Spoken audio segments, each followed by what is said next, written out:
give a tutorial on another video which includes Quantile-based modeling in panel data. This video includes a model which does a unit of test with structural breaks for panel data with non-normal variables. So this library is called XTPQROOT. So XT means panel data, PQ means XTP means panel, and Q means quantile, and root means unit root test. Okay, so this is panel quantile unit root test with common shocks and structural breaks. So this uses the CIPS tau test and TFR test. Those two tests are available here. So you go down, you can see the references, and so when you start this test, it talks about that the null hypothesis is that all panels contain unit root, and alternative hypothesis that some of them are stationary.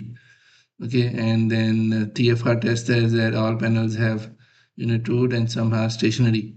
Warning is that this test is applicable only for balanced panel data without any gaps. Means there should not be any missing values along with and the number of years across countries must be same, and no gaps means no year missing. Means if there are 10 years for the first country, second year country should also have the same 10 years, not that they are 10 but then the 1 year missing and 1 year extra.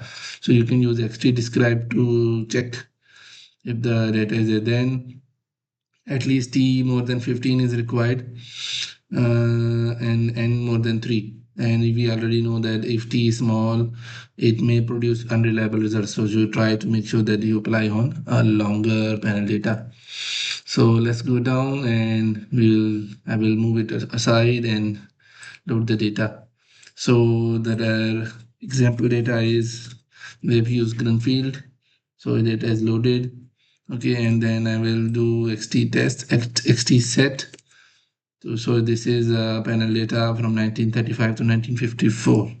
If I describe the data, you can see that it is identifying that there is no missing observation. 100% are available. There is no percentage of X means missing values. Okay, let's go down. Let me go to the codes. Okay, so first code is that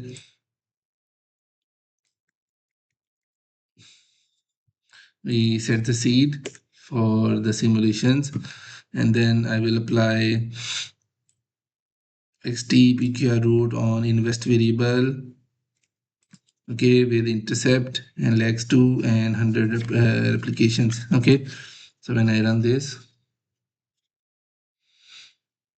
it will take some time because it does replications, and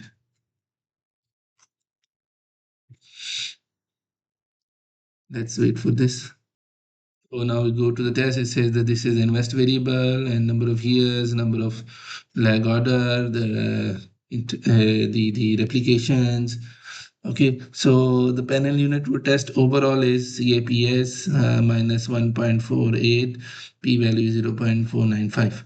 And if you go quantile wise, you can see that they are changing, and p-value, all of them are insignificant. So it says that null is accepted for all cases, and null means there is unit root. Okay, so it has also given you the interpretation of what does it meant by null hypothesis acceptance. So this is the one of the test. This is applied when there is a common shocks. So it has also created some graphs. Let us break it here.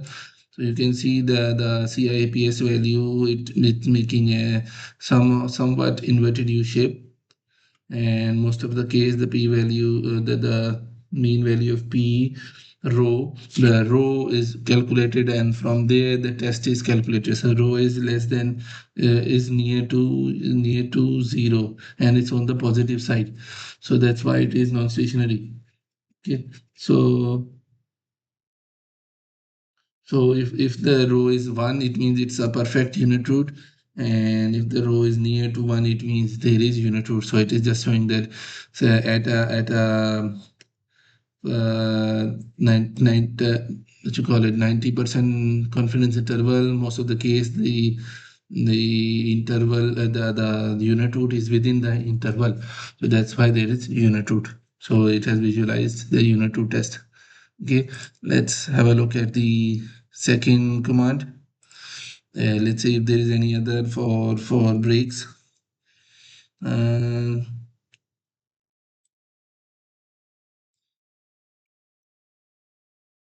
So in this command that we discussed, we can also add rather than intercept, we can add trend, and we can specify the quantiles for which we need to do. Now we go to the Fourier based unit 2 test, which let's have a look at this command. So you can see it here that it is estimated Fourier based ADF with 10 panels. First of all, we discuss the test and then we'll go to the graph. So all the information is here: variable name, time variable, the CSD correction, and then number of applications, lag selection method. So the TFR test, it is significant, minus 4.801. The bootstrap critical values are available. So in most cases, it is bigger in magnitude. So we accept null hypothesis. So for each cross section, because it's a time series Fourier based test, so it gives you for each cross section it gives you the test, and it's a test, and then it gives you the break, which here there is a structural break, and then the SIC lag value. And then if you go and then for each country, the break for the first one is mentioned when there was a structural break, and then where there are smooth breaks.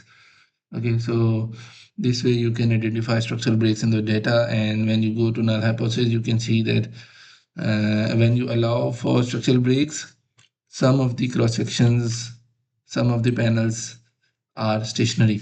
So this Fourier based test has identified that the variable can be stationary, but the other test, the second one, which is this one, is good.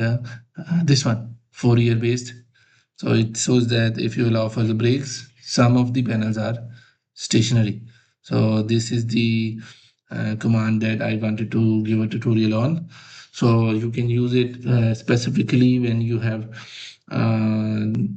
non-normal data with outliers. So you can apply this type of panel unit to test to confirm the variables are stationary or non-stationary.